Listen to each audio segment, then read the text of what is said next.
नमस्कार दोस्तों, मैं आर सरकार करंट अफेयर्स के इस नए वीडियो में आप सभी का स्वागत है। आज हम लोग करंट अफेयर के जिन जिन टॉपिक्स को देखेंगे उसके बारे में जान लें। पहले इससे क्या फ़ायदा होगा टॉपिक जानने से कि आपको भी आसानी होगी कि किन किन टॉपिक्स के बारे में किस वीडियो में कौन सा टॉपिक्स है, एक जगह आपको मिल जाएगी। उसके बाद फिर उसका डिटेल बताएंगे।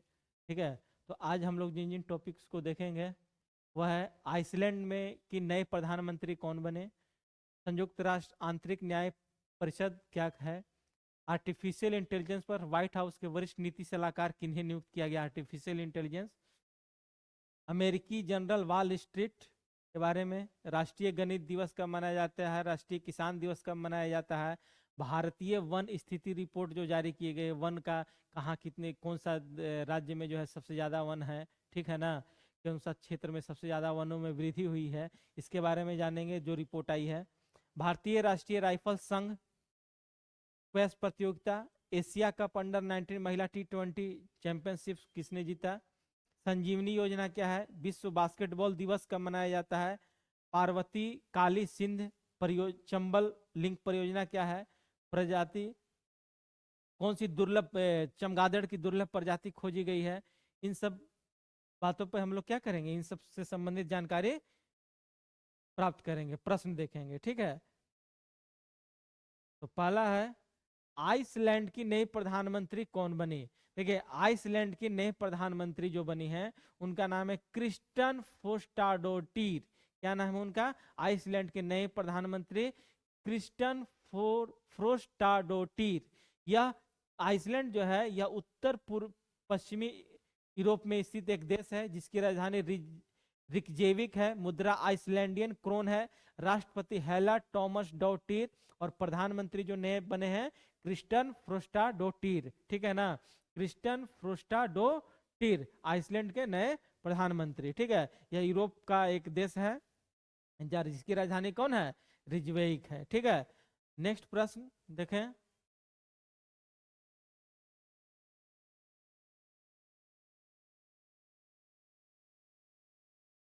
नेक्स्ट है किस भारतीय को संयुक्त राष्ट्र की आंतरिक न्याय परिषद का अध्यक्ष नियुक्त किया गया है। देखिए, प्रश्न है कि कौन से भारतीय हैं जिनको संयुक्त राष्ट्र आंतरिक न्याय परिषद का, संयुक्त राष्ट्र की जो आंतरिक न्याय परिषद है, ठीक है, उसका अध्यक्ष नियुक्त किया गया है, यानी यूनाइटेड नेशन जुडिशियल काउंसिल। ठीक है ना, इंटरनल जुडिशियल काउंसिल। इसका उद्देश्य है न्यायमूर्ति मदन बी लोकुर को नियुक्त किया गया है। किन्हें नियुक्त किया गया है, न्यायमूर्ति मदन बी लोकुर जो है यूएनआईजेसी के अध्यक्ष चुने गए हैं। इसका उद्देश्य क्या है, यूएनआईजेसी का उद्देश्य है कि जो न्याय है उस न्याय प्रणाली में जो है प्रशासन में स्वतंत्रता, व्यावसायिकता और जवाबदेहिता सुनिश्चित करना। यानी कि संयुक्त राष्ट्र जो न्याय प्रणाली है उसमें जवाबदेहिता यानी अकाउंटेबिलिटी होना चाहिए। ठीक है ना, निष्पक्ष होना चाहिए। फिर व्यवसायिकता यानी कि जो व्यवसाय कर रहे हैं उनके हितों का भी ख्याल रखा जाना चाहिए। तो यूएनआईजेसी यानी United nation internal judicial council जो है उसके अध्यक्ष बनाए गए हैं कौन, भारतीय हैं, न्यायमूर्ति मदन बू लोकुर। ठीक है, इसमें कुल 5 सदस्य हैं और यूएन संयुक्त राष्ट्र है। संयुक्त राष्ट्र का महासचिव कौन है, संयुक्त राष्ट्र के महासचिव हैं एंटोनियो गुटारेस। कौन है, एंटोनियो गुटारेस। ठीक है, नेक्स्ट प्रश्न है किस भारतीय अमेरिकी उद्यमी को आर्टिफिशियल इंटेलिजेंस पर व्हाइट हाउस के वरिष्ठ नीति सलाहकार के रूप में नियुक्त किया गया है, श्री राम कृष्णन को। देखिए, किस भारतीय अमेरिकी उद्यमी, यानी कि भारतीय मूल के हैं लेकिन अमेरिका के उद्यमी हैं, यानी कि बिजनेसमैन हैं, उनको आर्टिफिशियल इंटेलिजेंस पर, आर्टिफिशियल इंटेलिजेंस आजकल का एकदम लेटेस्ट तकनीक है आर्टिफिशियल इंटेलिजेंस। ठीक है, तो इस आर्टिफिशियल इंटेलिजेंस पर व्हाइट हाउस जो अमेरिका का है, व्हाइट हाउस राष्ट्रपति रहते हैं, के वरिष्ठ नीति सलाहकार के रूप में किसे नियुक्त किया गया है आर्टिफिशियल इंटेलिजेंस पर, उनका नाम क्या है, श्री राम कृष्णन। ठीक है,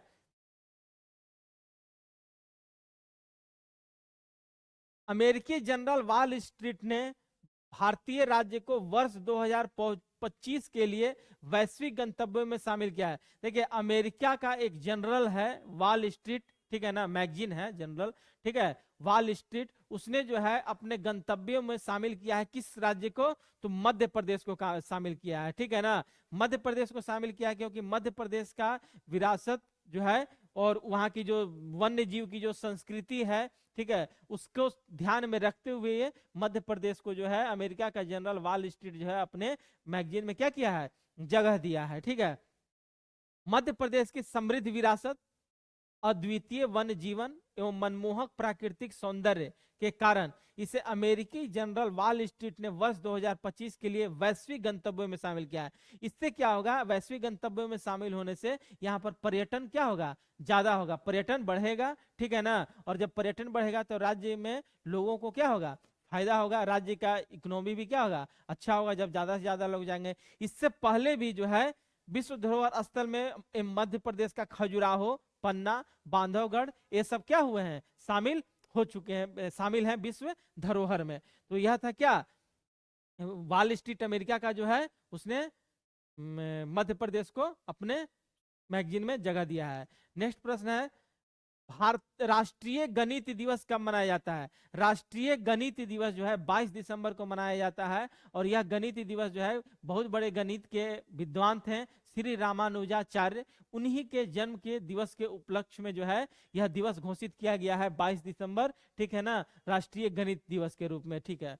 यह प्रसिद्ध श्रीनिवास रामानुजन के जन्म दिवस पर इस दिवस को मनाने की घोषणा जो है 2012 में हुई थी, यानी कि 2012 से जो है राष्ट्रीय गणित दिवस मनाने की शुरुआत हुई है।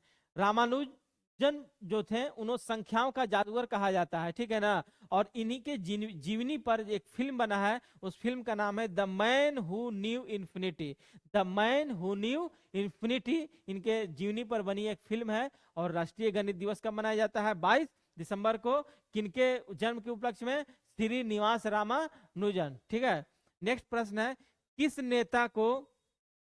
किस नेता की जयंती के अवसर पर राष्ट्रीय किसान दिवस मनाया जाता है। देखिए राष्ट्रीय किसान दिवस जो है यह पूर्व प्रधानमंत्री चौधरी चरण सिंह के जन्म दिवस के उपलक्ष्य में मनाया जाता है। चौधरी चरण सिंह को किसानों का नेता कहा जाता था।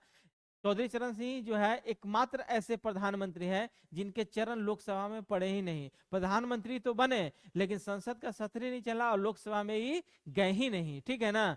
तो यही है, इन्हीं के जन्म दिवस के अवसर पर, जयंती के अवसर पर जो है क्या मनाया जाता है, राष्ट्रीय किसान दिवस मनाया जाता है।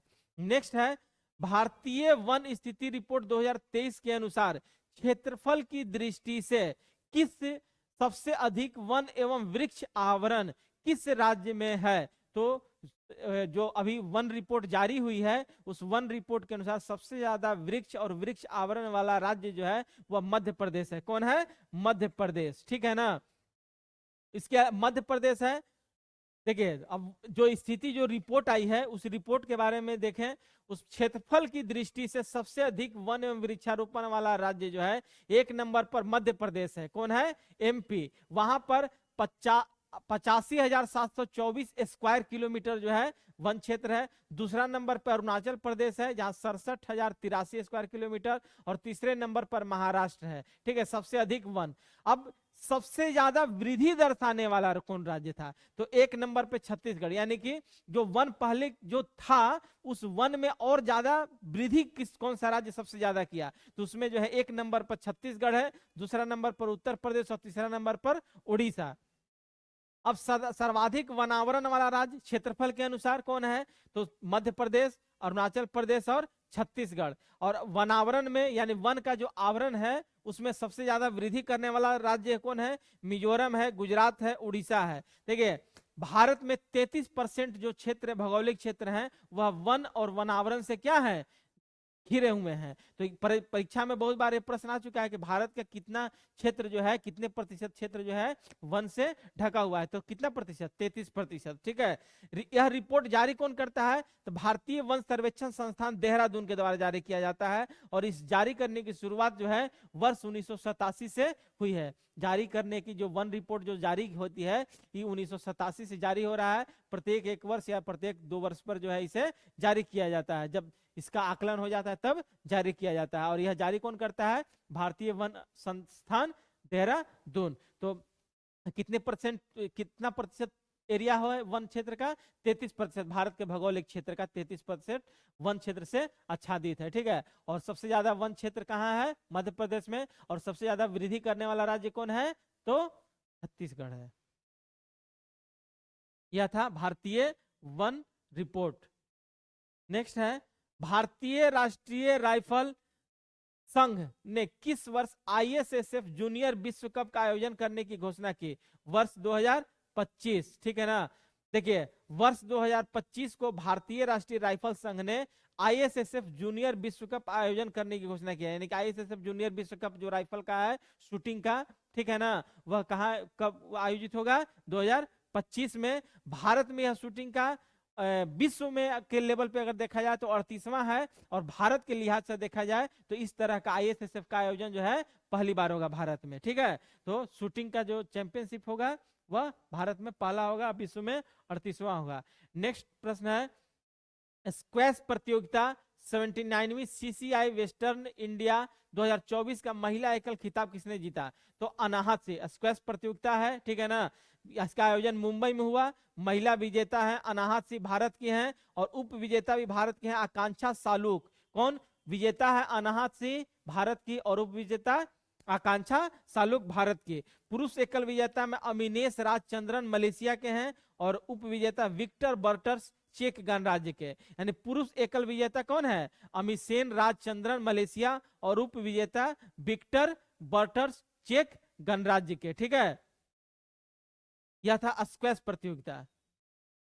नेक्स्ट प्रश्न है, एशिया कप अंडर 19 महिला T20 2024 का खिताब किसने जीता? देखिए, एशिया कप अंडर 19 महिला जो हुआ है T20 क्रिकेट में, वह कौन जीता है? भारत जीता है। और हराया किसको है? तो बांग्लादेश को हराया। महिलाओं का जो एशिया कप हुआ है उसमें भारत जीता, और उप विजेता कौन रहा? बांग्लादेश। सबसे ज्यादा जो रन बनाए हैं उनका नाम है गोंगांदी त्रिशा, 159 रन इन्होंने बनाया है। और सबसे ज्यादा विकेट जो है आयुषी शुक्ला ले लिए हैं, ठीक है। यह नाम जो है नया नया लग रहा होगा, क्योंकि स्मृति मंधाना हो गए, ये सब का नाम तो सब लोग जान रहा है, क्योंकि वह सीनियर प्लेयर हैं। और ये अंडर 19 एशिया कप था, इसीलिए जो है गोगांदी त्रिशा का नाम याद रखिए, और आयुषी शुक्ला का नाम याद रखिए, ठीक है। सबसे ज्यादा विकेट कौन ली? आयुषी शुक्ला। और सबसे ज्यादा रन कौन बनाई? त्रिशा, गोगांदी त्रिशा। जीता कौन? भारत। और हरा कौन? बांग्लादेश। नेक्स्ट प्रश्न है, संजीवनी योजना किस सरकार द्वारा शुरू की गई है? देखिए, संजीवनी योजना दिल्ली सरकार के द्वारा शुरू की गई है, और इस योजना में यह कहा गया है कि 60 वर्ष या उससे अधिक के जो वयस्क हैं, जो वृद्ध हैं, उन्हें जो है दिल्ली के सरकारी एवं अनुबंधित, यानी कि जो शामिल हो निजी अस्पताल में, उन्हें मुफ्त में इलाज मिलेगा। और इसी के लिए जो संजीवनी दिल्ली सरकार के द्वारा कौन सी योजना शुरू की गई है? संजीवनी योजना शुरू की गई है। तो सिंपल सा, संजीवनी योजना किसके द्वारा शुरू की गई है? किस सरकार के द्वारा? दिल्ली सरकार के द्वारा। इसमें किस वर्ष आयु के लोग शामिल होंगे? 60 वर्ष या उससे अधिक। इनका इलाज मुफ्त में कहाँ होगा? तो सरकारी अस्पताल में तो होगा ही होगा सभी में, और सभी निजी जो अस्पताल होंगे उसमें सभी निजी अस्पताल में नहीं होंगे, जो उस योजना से संबंधित होगा, अनुबंधित होगा, उन्हीं में होगा, ठीक है। नेक्स्ट प्रश्न है, विश्व बास्केटबॉल दिवस कब मनाया जाता है? 21 दिसंबर को। देखिए, विश्व बास्केटबॉल दिवस जो है वह 21 दिसंबर को मनाया जाता है। यह संयुक्त राष्ट्र महासभा द्वारा घोषित किया गया दिवस है। इसका उद्देश्य खेल के माध्यम से विभिन्न संस्कृतियों और समुदायों की बीच एकता और सहयोग को बढ़ावा देना। देखिए, दिवस जो है विश्व बास्केटबॉल दिवस, इसका उद्देश्य है कि जो खेल होगा बास्केटबॉल का, इससे विश्व बंधुत्व को क्या किया जाए? बढ़ावा दिया जाए, ठीक है। इसी के लिए जो है यह दिवस घोषित किया गया है। कौन सा दिवस? विश्व बास्केटबॉल दिवस। यह कब विश्व बास्केटबॉल दिवस? 21 दिसंबर को। नेक्स्ट है, पार्वती काली सिंध चंबल लिंक परियोजना पर मध्य प्रदेश, राजस्थान और केंद्र सरकार के बीच अनुबंध सहमति पत्र कहां हस्ताक्षरित हुआ? देखिए, पार्वती नदी, काली सिंध नदी, चंबल नदी, ये सब परियोजना पर मध्य प्रदेश, राजस्थान और केंद्र सरकार के बीच जो है एक हस्ताक्षर हुआ, समझौता हुआ, MOU हुआ है। वह जो है MOU का जो आयोजन हुआ, MOU पर जो हस्ताक्षर हुआ, यह हस्ताक्षर कहाँ हुआ? जयपुर में हुआ। कहाँ हुआ? जयपुर में हुआ, ठीक है। अब पार्वती का पीकेसी लिंक परियोजना क्या है? पार्वती, काली सिंध और चंबल परियोजना। इसमें कौन सा राज्य लाभान्वित है? मध्य प्रदेश और राजस्थान। कौन सा? मध्य प्रदेश, राजस्थान। फायदा क्या होगा कि इस लिंक परियोजना से सिंचाई के लिए जो है पेयजल की पर्याप्त उपलब्धता एवं उद्योग व पर्यटन के विकास होने से रोजगार के नए अवसर उपलब्ध होंगे। यह परियोजना से क्या होगा? सिंचाई, इन क्षेत्रों के लोगों को सिंचाई से संबंधित जो है पानी की दिक्कत नहीं होगा, पेयजल की समस्या नहीं रहेगी। ठीक है, और लोग ज्यादा से ज्यादा जो है क्या कहते हैं, जिनको दिक्कत है पानी की समस्याओं का, जो दिक्कत है खेत में पटवन नहीं हो पाता था, उन्हें इस परियोजना से क्या होगा? फायदा होगा। और जब इसमें नए नए बांध बूंद बनेंगे तो उससे बिजली भी उत्पादन होगा, फिर रोजगार भी बढ़ेगा। तो ये सब फायदा पीकेसी लिंक परियोजना से होगा। इस योजना के तहत जो है 21 बांध बनाए जाएंगे। इसमें जो राशि खर्च होगी उसमें 90% राशि केंद्र सरकार देगी और 10% सरकार राशि जो है इन दोनों राज्य मिलकर देंगे।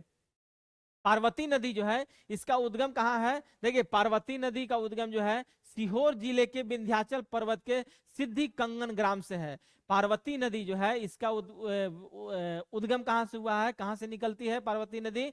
यह मध्य प्रदेश के विंध्याचल पर्वत में सिद्धि कंगन ग्राम से निकलती है। काली सिंध नदी मध्य प्रदेश के देवास जिले में बागली नामक गांव के विंध्याचल पहाड़ से निकलती है। देखिए, ये भी विंध्याचल से निकलती है, वो भी विंध्याचल से निकलती है, लेकिन पार्वती नदी जो है सिद्धि कंगन ग्राम से निकलती है। काली नदी जो है बागली नामक गांव से निकलती है। और चंबल नदी जो है इंदौर जिले के पास महू नामक विंध्याचल पर्वत से निकलती है।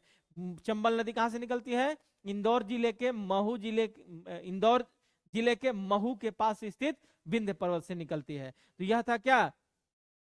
पीकेसी लिंक परियोजना। ठीक है, नेक्स्ट प्रश्न, हाल ही में दिल्ली में कौन सा दुर्लभ चमगादड़ प्रजाति को देखा गया? अभी जो है दिल्ली में एक दुर्लभ चमगादड़ की जो है दुर्लभ प्रजाति देखी गई। ठीक है ना, चमगादड़ क्या होता है? दिन में नहीं देखिएगा, कभी उसको देखिएगा तो रात में देखिएगा, रात में उड़ता है। ठीक है ना, तो चमगादड़ जो है दुर्लभ चमगादड़ की प्रजाति दी गई है, जिसका नाम क्या है? रॉटन फ्री टेल्ड बैट। क्या नाम रखा गया है इस दुर्लभ प्रजाति का? जो नाम है उसका नाम क्या है? रॉटन free tailed bat. रॉटन free tailed bat, यह दुर्लभ प्रजाति का नाम है। यमुना जैव विविधता पार्क में मोलोसस चमगादड़ बैट की एक दुर्लभ प्रजाति रॉटन फ्री टेल्ड बैट देखा गया। यह प्रजाति पूरे विश्व में केवल 3 स्थानों पर पाई जाती है। मेघालय की जयंतिया पहाड़ी, मेघालय में है ना गारो खासी जयंतिया, तो मेघालय की जयंतिया पहाड़ी पर इसे पाया जाता है।